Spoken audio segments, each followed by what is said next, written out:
क्या आपने भी कभी फ्लैट बुक किया है? क्या आपकी मेहनत की कमाई किसी बिल्डर के जाल में फंस सकती है? अगर आपको पता चले कि 19,000 से ज्यादा लोगों से 2,000 करोड़ रुपए लेकर बिल्डर गायब हो गया तो, और अब ईडी की रेड में खुली ऐसी सच्चाई जो हर घर खरीदने वाले को हिला देगी। नमस्कार दोस्तों, मेरा नाम है राजकीय वर्मा और आप देख रहे हैं अपना पसंदीदा चैनल रिपोर्टर। आज की खबर सिर्फ एक रियल एस्टेट घोटाले की कहानी नहीं, बल्कि एक ऐसा सच है जो भारत के हर मिडिल क्लास सपने को हिला सकते, क्योंकि दिल्ली की एक बड़ी रियल एस्टेट कंपनी अर्थ इंफ्रास्ट्रक्चर लिमिटेड पर आरोप है कि उसने 19,425 से ज्यादा होम बायर से लगभग 2,024 करोड़ रुपए वसूले, लेकिन ना तो घर दिया ना ही पैसा वापस। और अब इस मामले में एनफोर्समेंट डायरेक्टरेट यानी ईडी ने बड़ा एक्शन लेते हुए दिल्ली और गुरुग्राम के 10 ठिकानों पर छापेमारी की, जहां से करोड़ों की नकदी, गहने, चांदी की सिल्लियां और लग्जरी खड़िया बरामद हुई। और सबसे चौंकाने वाली बात ये कि ये पैसा सीधे सीधे उन लोगों का था जिन्होंने अपने सपनों का घर खरीदने के लिए अपनी पूरी जिंदगी की कमाई लगा दी। अब जरा सोचिए, एक आम आदमी क्या करता है? सालों तक नौकरी करता है, ईएमआई की प्लानिंग करता है, बैंक से लोन लेता है और फिर किसी बिल्डर के भरोसे अपना पैसा लगा देता है। लेकिन यहाँ खेल कुछ और ही था। दोस्तों, जांच में सामने आया है कि कंपनी ने लोगों को टाइम पर डिलीवरी और गारंटी रिटर्न का लालच दिया और इसी झांसे में हजारों लोगों ने करोड़ों रुपए निवेश कर दिए। लेकिन जैसे जैसे समय बीतता गया, प्रोजेक्ट्स अधूरे रह गए, पोजीशन नहीं मिला और लोगों के सपने टूटते चले गए।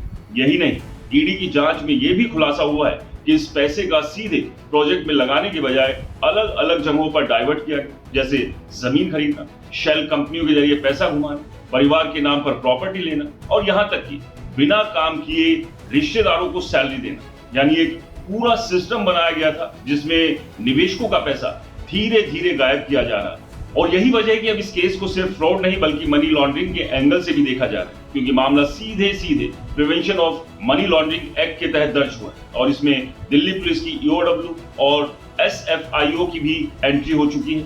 लेकिन इस कहानी का सबसे दर्दनाक पहलू ये कि ये सिर्फ एक कंपनी का मामला नहीं, बल्कि भारत के रियल एस्टेट सेक्टर में बार बार सामने आने वाला एक पैटर्न है, जहां पहले बड़े बड़े वादे किए जाते हैं, फिर एडवांस लिया जाता है और फिर प्रोजेक्ट अधूरा छोड़ दिया जाता है। और जब मामला सामने आता है तब तक हजारों लोग अपनी जिंदगी की कमाई गंवा चुके होते हैं। और यही वजह है कि आज भी एनसीआर में हजारों फ्लैट्स ऐसे हैं जो सालों से अधूरे पड़े और लोग ईएमआई भी दे रहे और किराया यानी डबल मार झेल रहे हैं। अब जरा इस केस को और गहराई से समझते हैं। कंपनी ने अर्थ ब्रांड के तहत कई प्रोजेक्ट्स लॉन्च किए थे दिल्ली, गुरुग्राम, ग्रेटर नोएडा और लखनऊ में, जैसे अर्थ टावर, अर्थ सफायर, अर्थ फायर कोर्ट, अर्थ कोपिया और कई अन्य।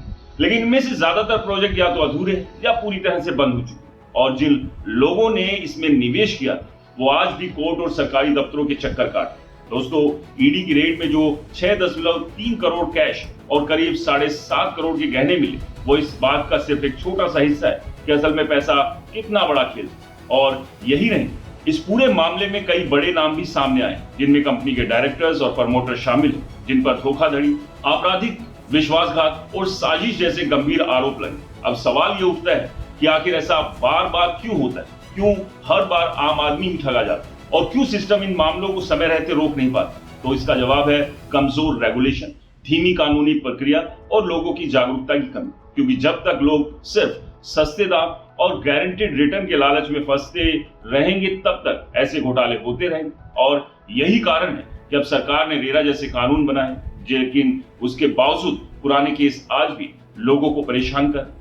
अब इस खबर का सबसे बड़ा सबक क्या है? अगर आप भी घर खरीदने की सोच रहे हैं तो सिर्फ एड देखकर या ऑफर देखकर फैसला मत लीजिए। बिल्डर का बैकग्राउंड चेक करें, रेरा रजिस्ट्रेशन देखें और सबसे जरूरी, किसी भी गारंटेड रिटर्न के जाल में मत फंसे, क्योंकि रियल एस्टेट में गारंटी नहीं सिर्फ रिस्क होता है। और आज की ये खबर हमें यही सिखाती है कि सपनों का घर खरीदने से पहले 100 बार सोचिए। जी हाँ, 100 बार, वरना कहीं ऐसा ना हो कि आपका सपना भी एक अधूरा प्रोजेक्ट बनकर रह जाए।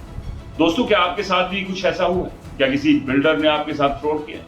अपनी कहानी कमेंट बॉक्स में जरूर लिखें। कोशिश करेंगे उसे अगले वीडियो में शामिल करने की, ताकि आपकी आवाज सरकारी कानों तक पहुंच सके। ये वीडियो अगर आपको पसंद आया तो इसे लाइक करें, शेयर करें, हमारे चैनल को सब्सक्राइब और फॉलो करना बिल्कुल ना भूलें। नमस्कार।